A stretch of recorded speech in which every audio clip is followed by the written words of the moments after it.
Welcome to All the Feels Conversations. This podcast is a safe haven for emotions and feelings to be seen and shared. Here, we want to embrace all the feels, bringing us closer to ourselves and each other.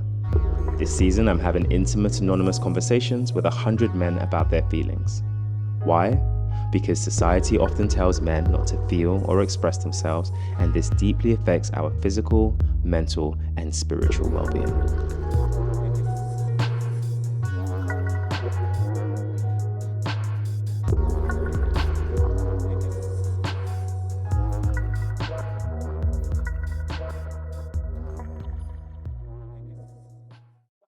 Okay, so how would you describe your journey or your rites of passage from boyhood to manhood? Okay, I would describe it as a journey of discovery. I think from since young, it's been a constant discovery of self. I say coming into my late 30s now, I have a clear understanding of who I am, and what my purpose is. Um, and realizing that sometimes the as you grow, you still learn every day through just experiences, choices, and everything else pertaining to that.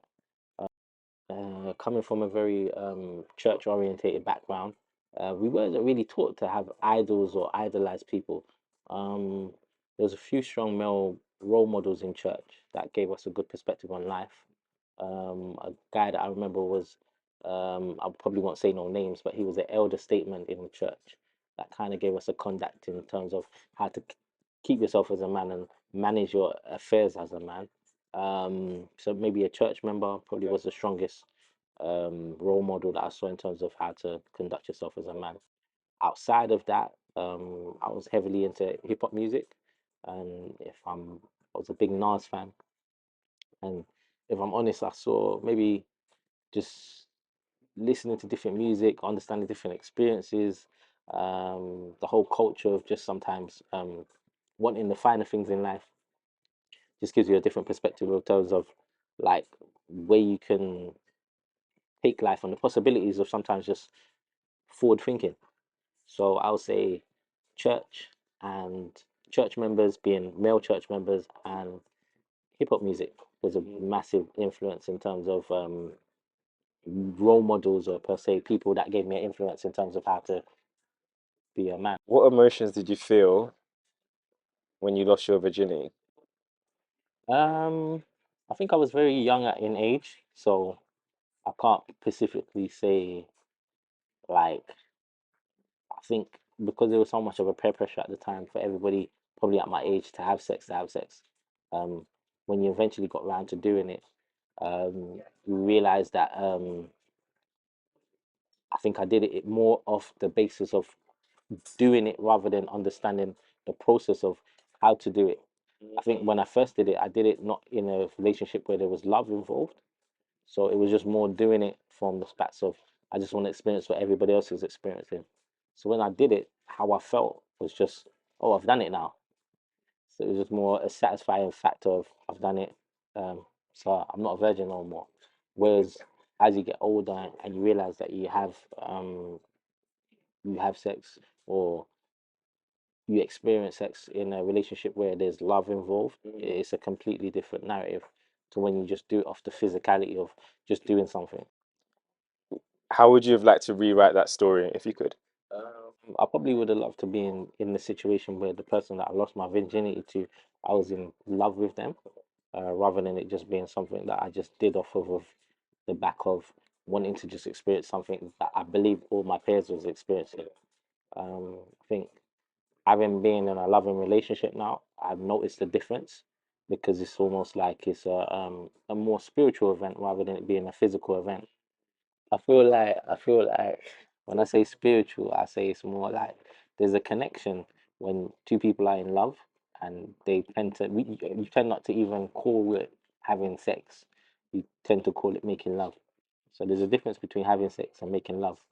So when you have sex with someone, it's more from a physical attribute where you you know you perform and you get satisfaction through ejaculation. Whereas when you have sex with someone that you're in love with, it's more of a it feels as though it's more of a satisfying feeling from both parties, not just your own. Because sometimes when you have sex with someone and it's just based on sex, once you have your satisfaction, you probably not tend to care about what the other person feels. But when it's love, um, it's a more nurturing feeling, a more relaxing feeling. It's more attention feeling, and both of you are in sync with each other in terms of just trying to make sure each party is satisfied in that moment. So it's a completely different feeling. Maybe, I don't know, secondary school is at what, 13, yeah? Yeah.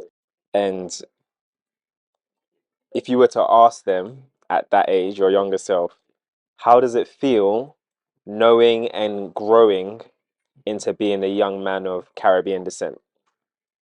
You're asking him, what would he say?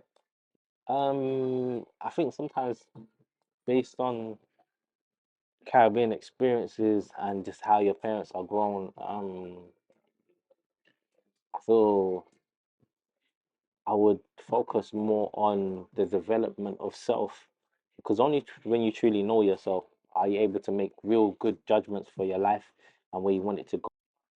Being of Caribbean descent, um, especially parents that come over here from the Windrush and stuff, and just their whole basis was just try to better in themselves. So sometimes there wasn't really no particular plan. It was just trying to get work in order just to make your situation a better one. If you was educated, then maybe you might have more knowledge in terms of maybe acquiring property, investing in that, building upon that. But the whole objective was to come and just create a better situation for yourself. So if we're children of a Windrush generation or people that have actually come over to the UK to better themselves, then I feel sometimes for us, there's no excuses. Um, Education for me is key as well. Sometimes understanding things, how things work, why things work, and how you can make it work for you is key to actually our development as just Caribbean or Black people. But I would say to him, educate yourself in terms of how to be a better person and learn more about yourself as you go. Um, Ask the right people for advice, and when I say the right people, it'll be more of if you're interested in something, ask the people that are doing it the advice on how to do it, rather than sometimes having people that might not know how to do certain things to project their ideas and thoughts on how you should do something. And be a free spirit, learn how to make correct judgments and be a good person. What have you learned about relationships from your parents? I learned a lot of um, what not to do in a relationship than rather what to do. I did come from a household where there was love, so I'm not gonna act like I never saw what love was. But then with love, there's also a nurturing side of love that you need to practice on. So as much as you can love someone, you have to actually show them that you do love them as well. So love is not just being masculine and trying to do, like I fixed something today or I took you to shopping today or something like that. Love is through the gestures, the compliments, the suggestive ideas in terms of doing things. Love is something that takes work. It's not just because you feel like something. That's just how you feel, and that's because I love you, and I say that just what it means. Sometimes love is through actually showing. So I learned through growing up that love is also a word that acts. It's not just a word you say. So yeah, you can't just say I love you and not act in love. You have to actually probably more act on it than you do say it. So it can be reciprocated better from the individual. So in terms of growing up, that's what I realized. Like love is actually acting word. So why do you think men struggle to express their feelings? Um, Age and also environment. If you've not been taught from a young age how to express yourself, like growing up sometimes in a predominantly Caribbean environment, even when we cry, we're told not to cry. So sometimes it's like, why are you crying for? Even though we've been beaten or chastised, like, so you're like, you get confused with times of expressing your feelings. You're like almost like, I should express my feelings, but I shouldn't. So then you realize after a while, as you get older, you adopt the narrative of not expressing your feelings. You keep a lot of things inside because, like, especially from a male perspective, you're taught to be men are supposed to be strong, and when you cry or express emotions that are weak or seen as weak, it makes you look soft, basically. So you kind of always have to keep a certain guard about yourself.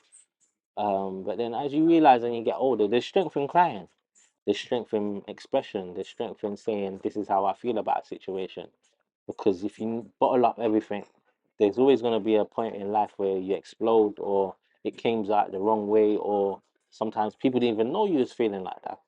So sometimes being honest with yourself about how you think and feel about situations is very important to your development, because it allows people around you to understand you a lot better, and it allows you to understand yourself a lot better.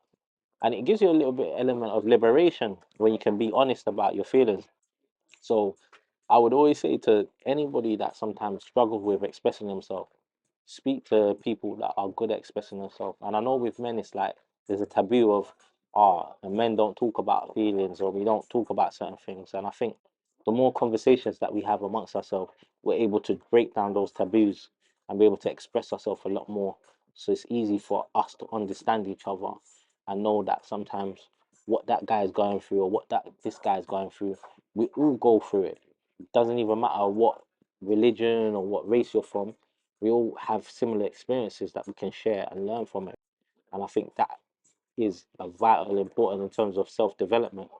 Um, if you want to grow as a man, you have to really learn how to express yourself, and not just to other men, but also to females as well. Men could be going through things and we won't talk about it, and then we either just walk out, not talk about it, and just leave the space, and it's almost leave women in a confused state of, wow, what's going on? Why don't you want to speak about it? What's going on? And we have to learn how to articulate ourselves a lot better and be able to express ourselves and be able to say what's on our mind, how we feel, wrong or right. These feelings are in a man near you, and so if you care about their mental health, and I know you do, please share. Maybe give it a like and a comment, but definitely follow for more.